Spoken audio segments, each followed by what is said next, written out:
Hi, this is Dr. Christine again. I wanted to share a little bit more today about my journey.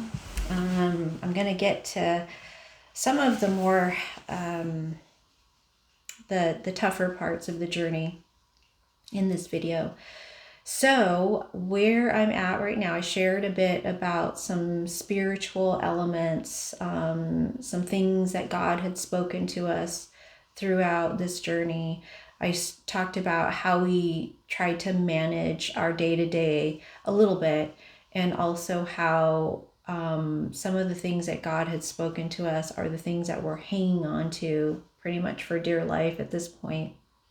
So watching Colton go through chemotherapy for a month was quite horrendous. It was hard. It was hard to see him go through that.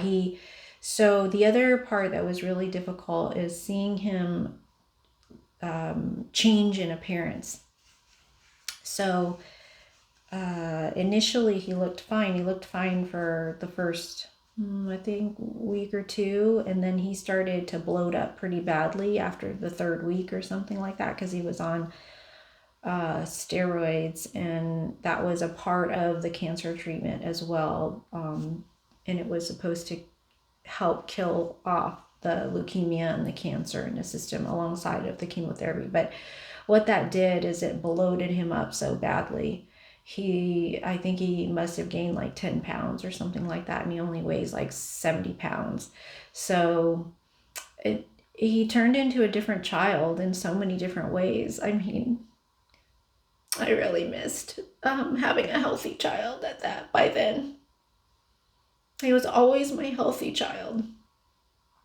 It was my other child that always had stomach issues. He was always sick. He was always going through some stuff. But Colton was always the one that was strong, healthy, consistent. I never had to worry about him. He's even the child that makes his own food. I mean, he's 11 years old, but he makes his own food and he doesn't wait. He's extremely independent. My other son has other strengths, but right now we're talking about Colton and what's special about him. So those are the things that I started to really wonder about. When am I going to get to see this other child of mine that I've known for 11 years? I have now a sick child who is hooked up to a bunch of wires, who has to be monitored 24/7, who isn't going to school, and he's not acting like himself either. So there's moments when he is acting like himself that it feels okay. That's actually when it feels okay for a little bit. It's like, oh, Colton, you're back. You're making jokes again and you're being yourself. And he has a really fun personality. And I think that's what his friends love about him so much too, is that he's the kid that always thinks of fun things to do, and he's really creative. He has his dad's creativity. His dad used to do a lot of music, and so he has a very creative side to him. Wrote a lot of creative original songs and things like that. So and also funny. My husband's really funny, and so Colton takes after him quite a bit, like in his humor, and just he's fun. Fun to be around.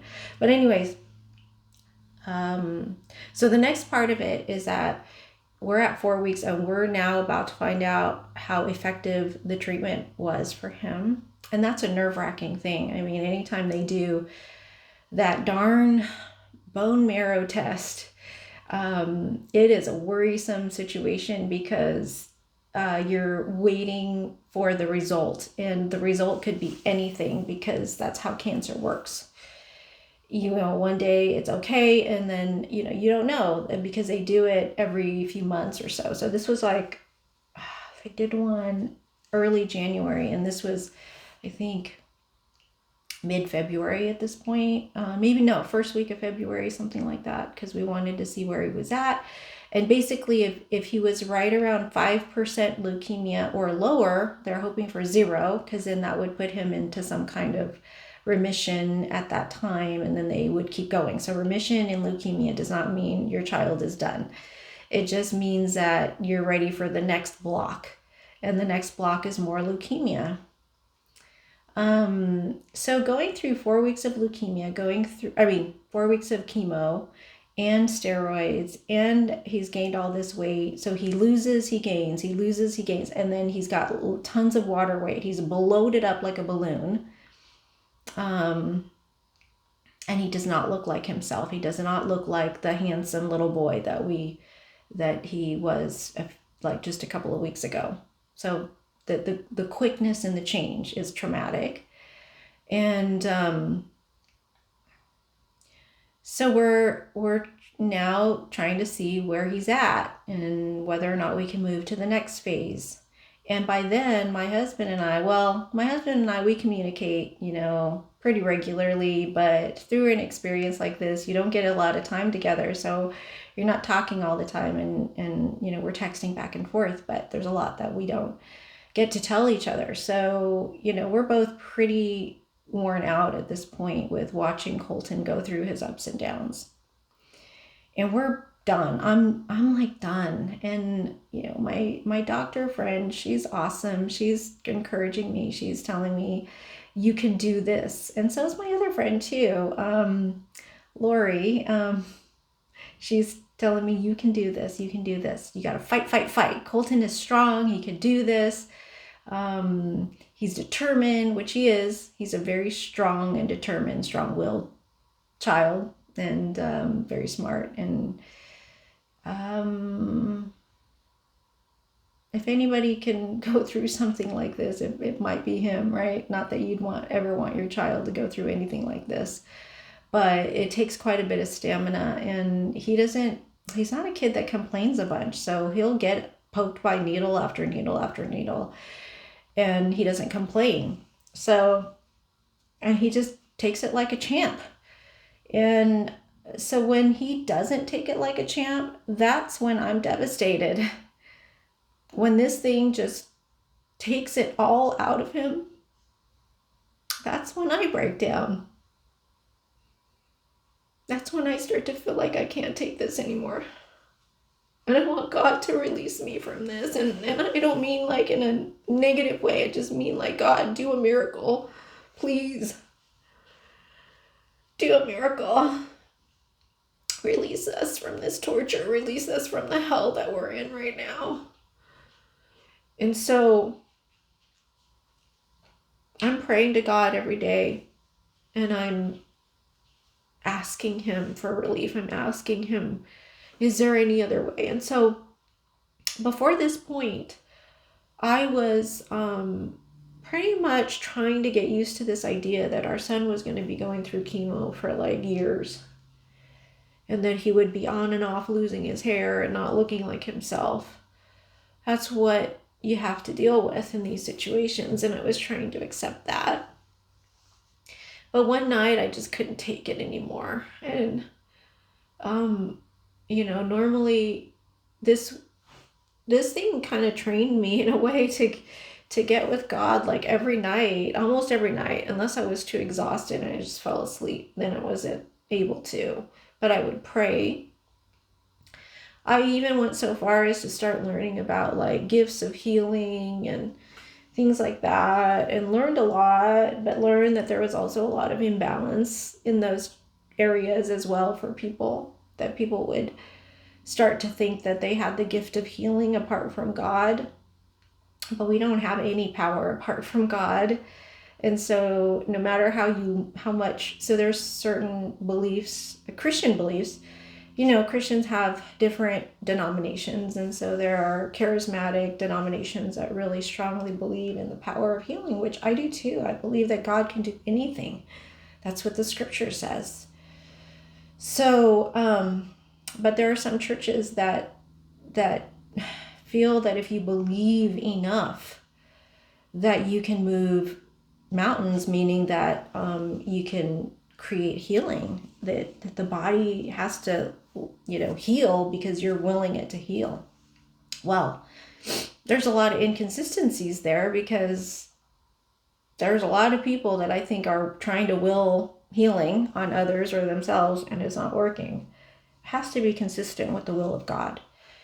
So that's where, that's where the begging comes in at this point.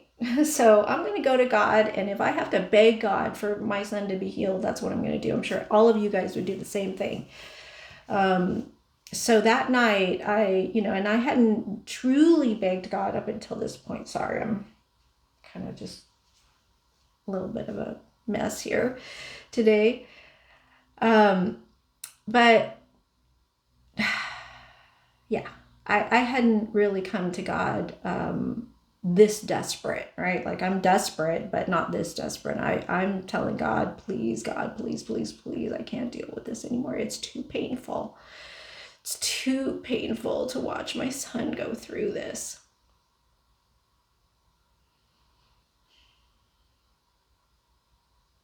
And I'm getting other scriptures from God too. So I've been, pursuing God this entire time, however many weeks this has been, every night, asking God, please give me some hope, give me a sign. And God is sustaining me with certain things, just reminding me to stay hopeful, reminding me to have faith. I'm learning about different denominations and all of that, which is sustaining me as well, because it's a process I'm going through, believing that, maybe if I will it long enough that he can heal. And it turns out, that's not the case. I mean, that's not really what truly happens there. It always has to be the will of God as well. But anyways, that's a whole nother topic. I think that we don't really have the space or the time to get into at this point. But what I'm going to say at this point is that God was giving me also some scriptures that I didn't like. There were some scriptures I did not like. So he was telling me things like, he was giving me over and over again. So sometimes I would just flip open the Bible randomly just to see, okay, God, can you just speak to me? And I would flip it open, and it'd be about, Abraham sacrificing Isaac. And I was like, no, God, no, I'm not going to do that. I'm not sacrificing my son. What are you talking about? What are you going to have me do here? What's going to happen here? And so in my life, God has spoken to me very clearly on several different important aspects of my life. And sometimes he speaks to me that clearly, where there were situations where I felt like I was in an abusive relationship for a short time. This was when I was really young, as a teenager. And God spoke to me through the Bible. And this person, so this is like in moments when I'm deep in prayer, and I'm feeling like I am hearing from God, like God is telling me something. And then I open up the Bible and it's confirming what I'm hearing from God. So these are the types of things that I'm talking about in my relationship, my journey with God. How there are some supernatural things that have happened. I'm a very logical person. I went to school for psychology, got my PhD, I did research. I mean, I'm really logical. If the evidence isn't there, I'm not going to believe it. And the evidence really has to be compelling for me. And I'm here to tell you that God has shown me lots of compelling evidence that he is real and that he is there for us. Okay, and of course, I know you guys probably have a lot of things that are unanswered for you. And I can't get into all of that right now. I mean, I've gotten some answers from God in those areas too, and maybe I'll speak about them in a future video. But for what we're talking about right now, I think I just want you to know that I'm not basing these things on wishful thinking or some kind of like I'm just going to believe for no reason. I know we're supposed to, faith is kind of like believing without seeing, that's kind of what it is. But I know that God has given me lots of different signs and different evidences of who he is and how he takes care of us and how he looks after us in our lives. So going back to that abusive relationship, there was a point where all of that stopped thanks to my parents. They intervened, they got involved. I was young, and I it was a really, really rough time in my life, and I was not well emotionally through that experience. It really took everything out of me. And anyways, I'll just say that God really saved me out of that experience. I felt really trapped. And at the end of it all, the God asked me one night, he said, you know what, I'm going to give you restoration from all of this stuff. And this was way back in the day. And if this person were to apologize, he said, what do you want from this person? What do you need from this person? I said, I need an apology. I need for this person to tell me he's sorry and understands what he did. And I went so far as to ask God, I'd like for him to say these exact words to me. Well, a couple of weeks later, he did. He said those exact words to me. So this is what I'm talking about when I share with you guys that I feel like I'm hearing from God, that there's been confirmation and there's been evidence of things. So that night, when I was desperate, I asked God some specific things. I said, God, if there is a different path for Colton that doesn't involve months and months and months of this horrific chemotherapy for my 11-year-old child and years of maintenance, please let us have that other path. That's what I did. I asked God for another path.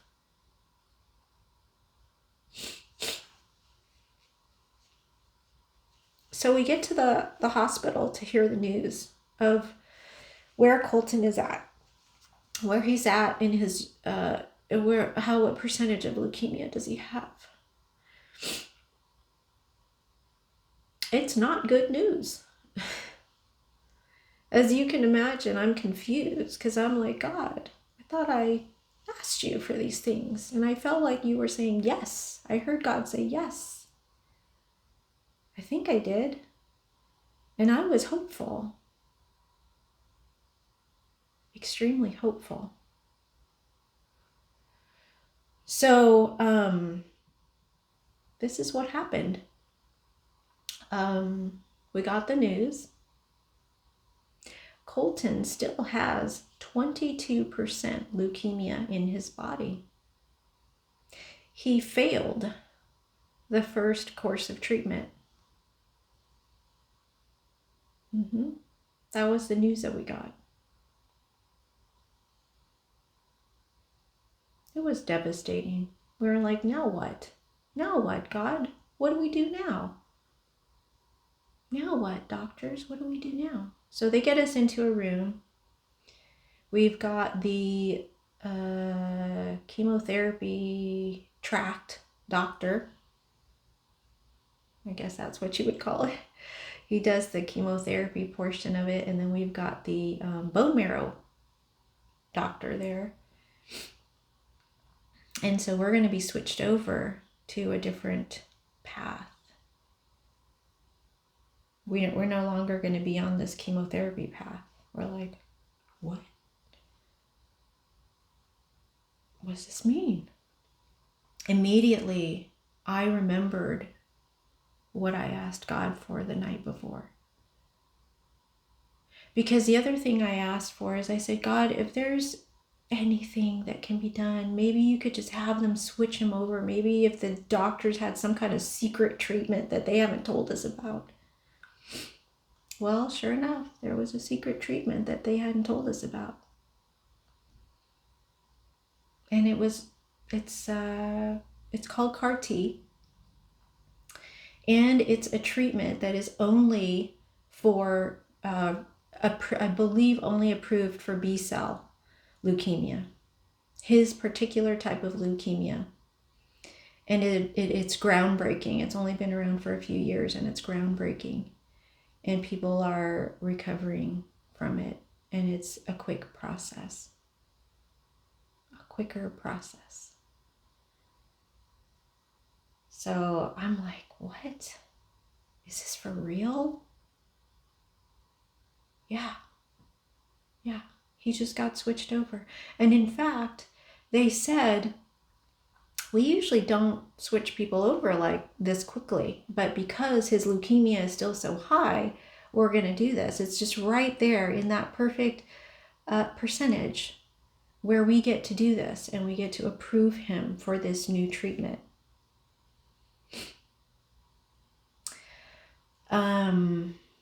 Had his leukemia been lower, we would have continued on the other track. Yeah. So we got switched over. And normally you don't get switched over unless you've had 2 failed bone marrow transplants. Colton has not had any bone marrow transplants. He just got through that first portion, and he didn't pass according to their standards. So, all right, well, that's an answer to prayer. And I'm going to leave you guys with that. And I'm just going to say, praise God. Our journey is, it hasn't even reached the worst part. I'm going to just tell you that. But because God is a very good and faithful God, he shares things with me along the way that help me to get through some of the toughest parts of this journey. So I hope you'll join me for the next part. Okay, take care. Bye-bye.